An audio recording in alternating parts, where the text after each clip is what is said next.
नमस्कार मित्रांनो, कसे आहात सगळे? माझा नवीन लुक कसा वाटतोय नक्की कमेंट करून सांगा. आणि आज आपण आलोय येथे कार शिकायला. तुम्हाला माहिती असेल की ड्रायव्हिंग शिकणं किती महत्वाचं असतं ते.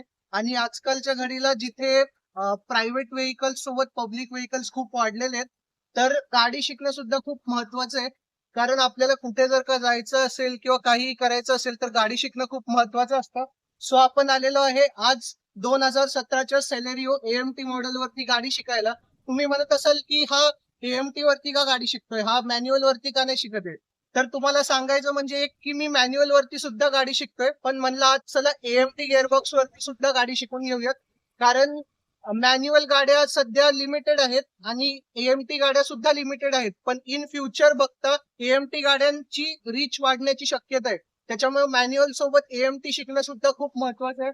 तर तुम्ही बघू शकता की ही 2017ची सेलेरिओ एएमटी मॉडेल आहे. तर याच्यामध्ये आता आपण इकडे गाडी शिकणार आहोत आज. तर प्रॉपर तुम्ही बघू शकता इकडे असा सगळा प्लेन रस्ता आहे. पलीकडच्या बाजूला नवी मुंबई इंटरनॅशनल एअरपोर्ट, ज्याला आपण स्वर्गीय लोकनेते दिवा पाटील आंतरराष्ट्रीय एअरपोर्ट सुद्धा म्हणतो, इकडे. आणि हा तिकडचा संपूर्ण रस्ता आहे.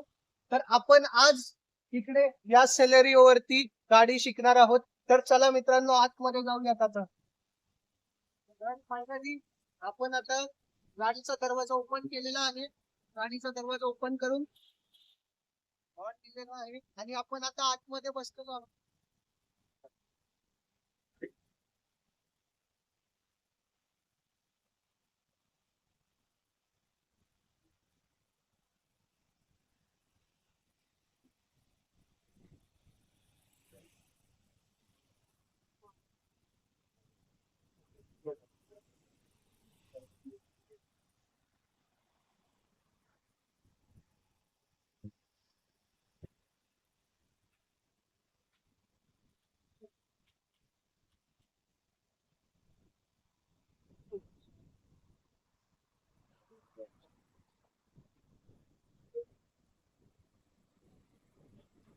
तर मित्रांनो, गाडी चालवताना सगळ्यात पहिले चावी ऑन करायचीच असते, पण सीट बेल्ट नावाची गोष्ट असते ही आपल्या सेफ्टीसाठी खूप जास्त महत्वाची असते. तर सीट बेल्ट आपण इथे असा प्रेस करून हे करायचं आहे. आणि त्याच्यानंतरला मग आता पुढे घेतोय जरा. सीट बेल्ट लावली की गाडी हळूहळू करून तुम्ही आधी पुढे घ्यायची आहे. आणि ही मी आता साईडला घेतलेली आहे गाडी. पुढे घेतो जरा मी अजून आणि मग तुम्हाला सांगतो की कसं काय आहे ते. आता इकडे नो पार्किंगचा इंडिकेटर आहे, तर आपण पार्क तर नाही करू शकत, पण तुम्हाला सांगतोय एएमटी गिअरबॉक्स म्हणजे काय. तर एएमटी गिअरबॉक्स म्हणजे तिकडे मॅन्युअल गिअर नसतात, 1 2 3 4 5. स्कूटी सारखी गाडी आपल्या मनानच गिअर शिफ्ट करत असते. तर इकडे ड्राईव्ह, न्यूट्रल आणि रिव्हर्स असे 3 गिअर असतात आपल्याकडं सगळ्यात पहिले. आणि हे आपलं पॉवर स्टेअरिंग असतं याच्यामध्ये. आणि तुम्ही बघू शकताय की आपल्याला स्टेअरिंगची जजमेंट हळूहळू करून यायला पाहिजे. आता स्पीड ब्रेकर आला तर आपण मॅन्युअल मध्ये काय करतो, लगेच क्लच दाबून आपण फर्स्ट गिअर वगैरे टाकतो, पण ह्याच्यात तशी करायची गरज नाही. ह्याच्यात फक्त ब्रेक दाबायचा असतो आणि हलका हलका गिअर शिफ्ट केला तरी चालतो. आणि आपण समजा आता इकडे पुढे सरळ सरळ घेऊन गेलो गाडी, तर फायनली एवढंच असतं की आपल्याला एएमटी गिअरबॉक्सचा फायदा एवढाच की सारखं सारखं आपल्याला गिअर शिफ्ट करायची गरज नसते आणि आपले दोन्ही हात स्टेअरिंग व्हील वरती कंटिन्युअसली ठेवलेले असतात. आणि आता आपण इकडे टर्न मारतोय, तुम्ही बघू शकताय इकडे पुढून गाडी येते.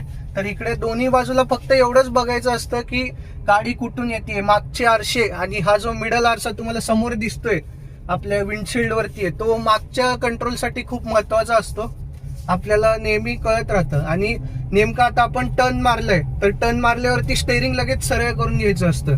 कारण जर का आपण थोडं जरी तिरकट ठेवलं स्टेअरिंग, तरी पण आपल्याला तो इकडे तिकडे गाडी होण्याचे चान्सेस असतात. आणि परत आता स्पीड ब्रेकर आला, हलकासा ब्रेक मारला, झालं.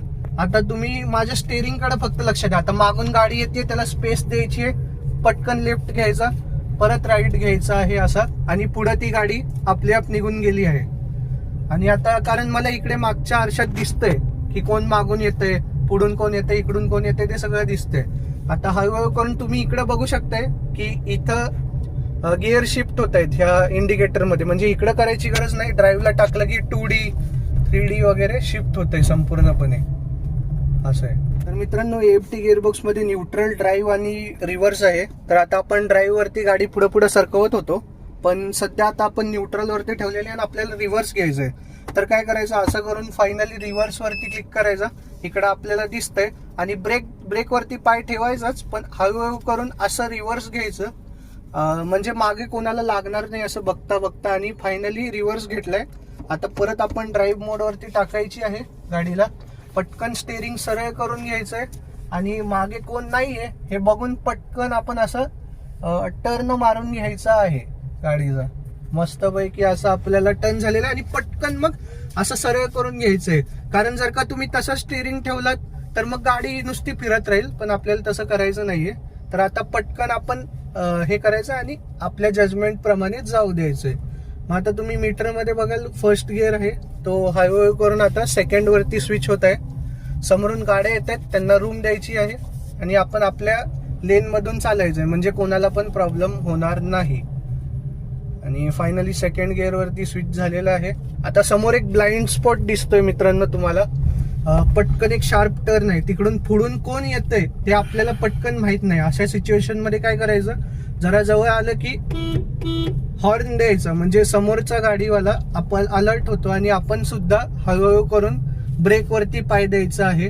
त्याच्यामुळे आपली ब्रेकिंग पण पटकन होते आणि आपली लेन सोडता कामा नाही मित्रांनो. आपण फक्त पूर्ण टर्न नाही घ्यायचा, हलका हलका एक्सलरेटर देत असा हलकासा टर्न घ्यायचा, म्हणजे आपण आपल्या लेन मध्ये राहतोय असे. तर मित्रांनो, फायनली आपण आलेलो आहे नवी मुंबई आंतरराष्ट्रीय विमानतळाच्या एअरपोर्ट टर्मिनल कार्गो येथे. आता तुम्ही म्हणाल कार्गो म्हणजे काय? कार्गो म्हणजे आता जसं की बाहेरच्या देशात जे मोठे मोठे लोडिंग वगैरे आपण पाठवत असतो, किंवा म्हणजे आता तुम्ही ट्रक, ट्रेलर, कंटेनर जे तुम्ही बघता हायवेला, तर ते कार्गो टर्मिनल त्याला म्हणतात. ते सगळं सामान अनलोड होऊन तिकडे विमानाने पुढे जातं. तर आता आपण फायनली त्या एअरपोर्ट रोडकडे आपण ब्रिजकडे जाणार आहोत.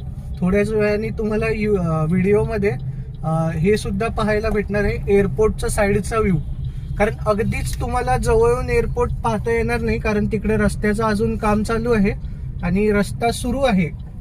तर आपण आता फायनली इकडे जात आहोत हळूहळू करून.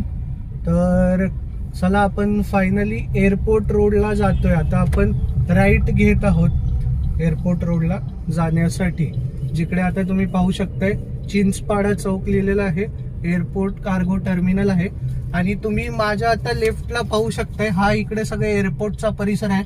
या सगळ्या अशा छान भिंती तुम्हाला दिसत आहेत ना, तर ह्या सगळ्या एअरपोर्टच्याच आहेत आता तशा. आणि नेक्स्ट म्हणजे आता इकडे तुम्ही लेफ्टला बघू शकताय की इकडे सगळ्या एअरपोर्टच्या छान भिंती आहेत. आणि आपण आता परत निघालेलो आहोत इकडे. तर चला फायनली आपण इकडे जाऊया.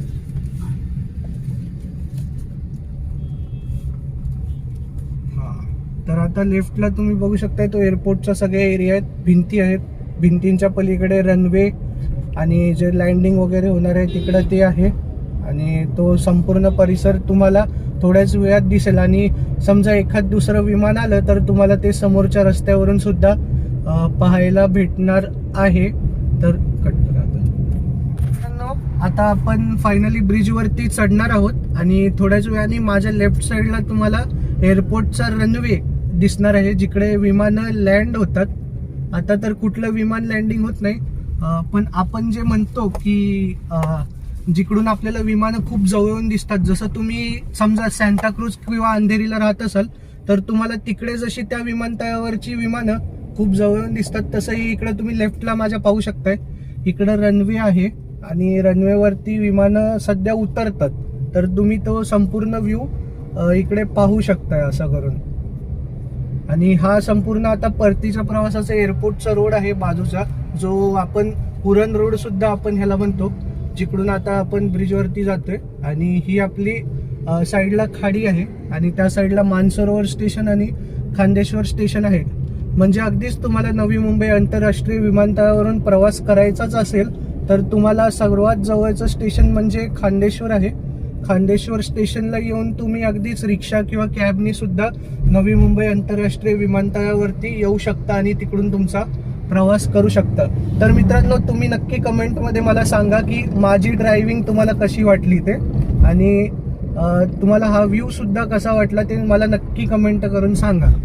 तर चला मित्रांनो, भेटूयात अशाच पुढच्या व्हिडिओमध्ये आपण ह्या सॅलरीवरती ज्या सॅलरीवरती शिकतोय त्या सॅलरीवरचं एक लॉंग टर्म रिव्ह्यू घेऊन येणार आहोत की जवळजवळ आता 10 वर्ष होत आली या गाडीला. तर कशी आहे ही गाडी. तुम्ही जर का नवीन सॅलरी घेण्याचा विचार करत असाल किंवा काय करत असाल तर आपण त्याचा एक व्हिडिओ सुद्धा आपल्या चॅनलवरती घेऊन येणार आहोत.